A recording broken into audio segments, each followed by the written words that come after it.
प्रेक्षकांनो, छोट्या बयोची मोठी स्वप्न या मालिकेचा 26 जूनचा रिव्ह्यू तुम्ही ऐकत आहात। तर आज तुम्ही बघतायत की आज सुनील बहुलेंनी खूप तमाशा केलाय। आता ते शुभंकर यांना बोलले, यांच्यावर चोरीचा आळ घेताय असं त्यांनी मुद्दाम माहोल क्रिएट केलाय, वातावरण क्रिएट केलंय की हे डॉक्टर असतील ग, यांना त्यांच्या डॉक्टरकीचा माज आहे, श्रीमंत लोक आहेत ना, आपल्यासारख्या लोकांना खूप कमी समजतात ग बयो, अगं तुझ्याकडे बघून मी इथे आलो होतो, पण मला आता इथे राहायची इच्छा नाही आहे ग, असं त्यांनी खूप तमाशा केलाय। सुरुवातीलाच त्यांनी बरंच काही दाखवलंय।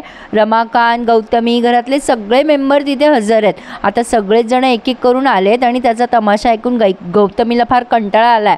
आता बहुले म्हणत असतात, चाललो बयो, मी घर सोडून चाललो, मी इथे नाही राहणार आता। बयो म्हणते, नाही बाबा असं नका करू, अहो तुम्ही इथेच राहा, मी हवं तर माफी मागते तुमची, थांबा ना। पण आता ते म्हणतात, नाही मी नाही राहणार इथे। बयो म्हणते, बाबा अहो आई असती तर, आता भारतीचं नाव घेतल्यावर तर आणखीन तमाशा करतात, भारती असती तर तिने माझा असा अपमान होऊच दिला नसता, मानानं राहिलो असतो ग मी बयो। आता स्वतःच्या तोंडात मारून घेतात आणि म्हणतात, मला कुठून बुद्धी झाली, मी या घरात आलो, नाही मी खूप वाईट माणूस आहे, नशिबानं मला असं बनवलं, काय करू मी, असं खूपच त्यांनी कांगावा केलाय। शेवटी ते बयो रडायला लागते आणि म्हणते, थांबा बाबा थांबा, असं करू नका। पण हे लगेच म्हणतात, नाही मी चाललो। खरं तर प्रेक्षकांनो अगदी धडधडीत कळत होतं की हा माणूस नाटक करतोय म्हणून, असो पण आता बयोची मुलीची माया खूपच उफाळून आली आहे ना। बयो म्हणते, बाबा मी हात जोडते, पाया पडते, हवं तर नका जाऊ ना तुम्ही। आता ती शुभंकरांना रिक्वेस्ट करायला जाते, बाबा तुम्ही तरी माझं ऐका, अहो थांबवा ना त्यांना,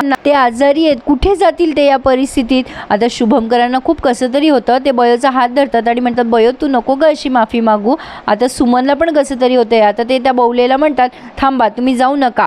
पण आता लगेच बहुले जरा जास्तीच टाईट मारतोय शुभंकरांना, तुम्ही मनापासून बोलताय असं वाटत नाहीये, असं तो शुभंकरांना म्हणतो। शेवटी शुभंकर हात जोडतात आणि माफी मागतात, थांब बाबा। आता ह्या इराला खूप कसं तरी होतंय की तिच्या वडिलांना असे एखाद्या म्हणजे लायकी नसलेल्या माणसासमोर असा शब्द वापरायला हरकत नाहीये, माफी मागायला लावताय म्हणून। तर आता बयो म्हणते, बाबा थांबा ना आता, नका ना जाऊ कुठे। मग आता ते म्हणतात, बरं बयो तू म्हणतेस म्हणून थांबतो। प्रेक्षकांनो असं नाही वाटत आहे का, बयो जरा गरजेपेक्षा जास्तीच सेल्फिश वागतीये। ठीक आहे तिचे वडील आहेत ते, पण शुभंकरांनी पण तिच्यावर काही कमी माया नाही केली आहे, ती एकदम असं परक असल्यासारखं वागतीये। एकीकडे म्हणते की तुम्ही माझे बाबा आहात, मला फार म्हणजे माझ्या मनात तुमचं स्थान अढळ राहील, आणि दुसरीकडे त्यांना माफी पण मागायला लावते। असो मालिका म्हटल्यावर काहीही दाखवू शकतात। शुभंकर खूप डिस्टर्ब झालेत या प्रकारामुळे, आता ते एकटेच विचार करत असतात झालेल्या प्रकाराचा।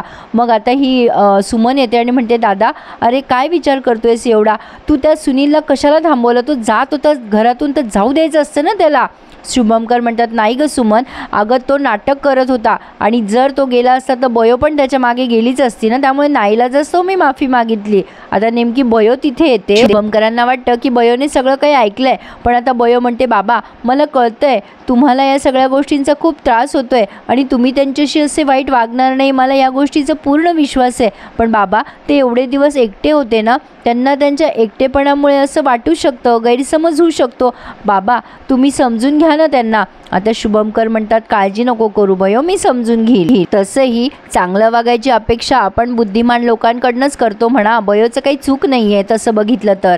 असो पण आता पुढच्या सीनमध्ये आपण बघतोय, गौतमी म्हणते, तुम्ही घराच्या बाहेर का नाही गेलात, त्या बयोला घेऊन जायची चांगली संधी होती ना तुमच्याकडे, का तुम्ही एवढं मोठं नाटक केलं। मग आता हा बहुले म्हणतो, हे बघा मी कुठलीही गोष्ट विनाकारण करत नाही। गौतमी म्हणते, म्हणजे काय म्हणायचंय तुम्हाला। तर बहुले म्हणतात, काय आहे ना मॅडम, तुम्हाला ती बयो कायमची घराबाहेर जायला हवी आहे की तात्पुरती। आता रमाकांत म्हणतो, तुला काय बोलायचं ना ते स्पष्ट बोल। मग बहुले म्हणतात, हे बघा मी जर बयोला आता घेऊन गेलो असतो तर शुभंकर आणि बयोचं प्रेम आणखीन त्यांच्यामध्ये वाढलंच असतं ना, म्हणजे त्या दोघांची माया जरा अटली पाहिजे असं याचं म्हणणं आहे। तर आता ही गौतमी म्हणते, तुला काय म्हणायचं आहे बाबा। मग हे बहुले म्हणतात, काय आहे ना, इथून जायच्या आधी बयो आणि शुभंकरांमध्ये फूट पडली पाहिजे, म्हणजे बयो कायमची दूर होईल या घरापासनं। आता रमाकांत म्हणतात, हे कसं काय शक्य आहे, शक्यच नाही असं। रमाकांतला तो बहुले म्हणतो की, अरे माझ्यावर सोड, माझ्यावर, मी सुनील बहुले हे सगळं कसं शक्य करायचं ना ते मी बघून घेईल। तर असा विचार करून ते आता किचनमध्ये आलेत बयोकडे. बयो म्हणते काय झालं बाबा, तुम्हाला काही हवं आहे का? आता ते खूप चांगलं चांगलं वागायचं नाटक करतात. आधी ते म्हणतात अगं बयो, अगं तसं तर काही नाही हवं आहे, पण काय माझं नशीबच असं आहे. पुन्हा ड्रामा चालू केला त्यांनी. बयो म्हणते बाबा काय झालं आहे, तुम्ही मला सांगणार नाही का? तुम्हाला माझी शपथ आहे, सांगा बरं. मग बयोच्या तोंडावरून हात फिरवतात आणि म्हणतात बाई मला खरंच तू मुलगी म्हणून मिळाली, माझं भाग्यच आहे, देवाने माझं ऐकलं. मग बयो म्हणते बाबा काय झालं तुम्हाला सांगा ना. मग आता तुम्हाला थोडक्यात सांगते प्रेक्षकांनो, यांनी खूप ड्रामा केला आहे. आता ते बयोला डायरेक्ट म्हणतात बयो अगं तुला म्हटलं होतं ना मी, माझं ते घर भाडं थकलं आहे, तर त्या घरमालकाने फोन केला होता अगं, त्याला 12,000 रुपये ताबडतोब पाहिजे आणि जर नाही दिले ना तर तो मला जीवे मारायची धमकी देत होता गं.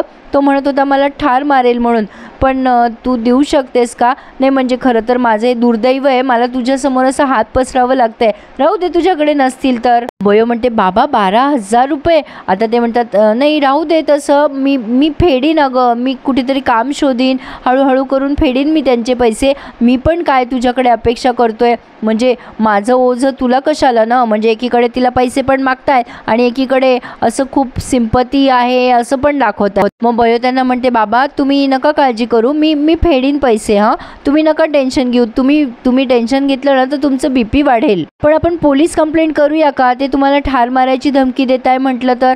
मग आता ते बोलले म्हणतात नाही नाही तसं नाही करता येणार बाई, अगं पोलीस कंप्लेंट केली तर ते आपलं वैयक्तिक आहे ना भांडण, आणि त्याने त्याचा राग काढला माझ्यावर तर हे सगळं आपल्याला आपल्यातच निपटावं लागेल बाई. आता सुमनने हे सगळी भानगड ऐकली आहे. आता ते खूप कन्व्हिन्स करतात बयोला आणि कन्व्हिन्स होते पण बयो म्हणते बाबा तुम्ही नका काळजी करू, मी तुम्हाला देईल पैसे. आता सुमन येते तो बहुले गेल्यानंतर आणि म्हणते बयो अगं काय चाललंय तुझं, मी ऐकलं सगळं, तू त्याला 12,000 रुपये कुठून देणार आहेस, एवढी मोठी रक्कम आहे. अगं 12,000 रुपये तो घेईल आणि तो म्हणजे तिला पुढे म्हणायचं असतं एरवी तो दारूच पिणार आहे ना त्या पैशाची.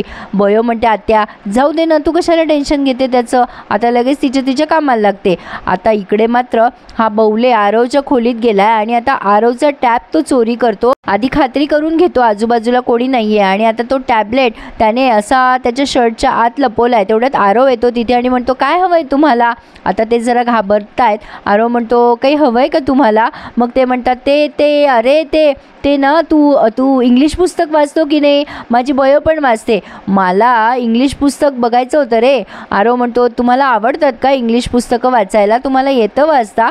मग ते बहुले म्हणतात नाही वाचता नाही येत, पण मला त्याच्यातली चित्र कळतात बघ, मी तुझ्या खोलीत त्यासाठीच आलो होतो, मला वाटलं एखादं इंग्लिश पुस्तक बघावं आणि बयोला सांगावं की बघ मला पण येतं तुझा अभ्यास वाचता म्हणून. म्हणजे चित्र पाहून तिला जरा काही सांगितलं असतं. ते पुस्तक देतो का मला. आरव म्हणतो हो थांबा देतो हां. मग आता आरव त्यांना पुस्तक देतो. मग लगेच आता ते पोटात दुखायचं नाटक करतात. आता ते पोटाला हात धरतात आणि जरा कळवळतात. आरव म्हणतो काही त्रास होतोय का तुम्हाला, मदत करू का. मग लगेच ते म्हणतात अरे तिथे नाही रे, इथे जरा डोक्यात त्रास होतोय रे माझ्या, थांब मी जरा माझी गोळी घेऊन येतो, मी विसरलो बघ सकाळी घ्यायची. आणि आता पुस्तक न घेतच निघून जातात. आरव विचार करतो असा काय हा माणूस असो, पण आता तो त्याचा टॅबच शोधायला लागतो, पण तो सगळीकडे शोधतो त्याला कुठेच सापडत नाही. तो विचार करतो अरे मी इथेच ड्रॉवरमध्ये ठेवला होता पण कुठे गेला.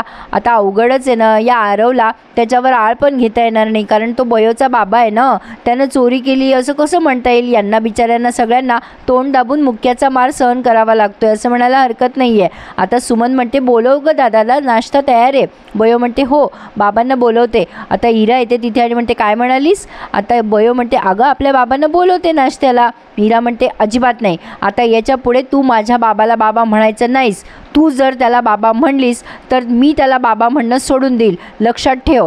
बाबा फक्त माझा आहे तुझा नाही आहे. आता बयो एकदम निशब्द झाली आहे, काय बोलणार इरा पुढे. सुमन तिच्याकडे बघतच राहते. आणि प्रेक्षकांनो बयोने इराचा शब्द झेलला आहे बरं का, नेहमीप्रमाणे. इथेच त्यांनी हा भाग आज पूर्ण केला. आज नुसता ड्रामा दाखवला.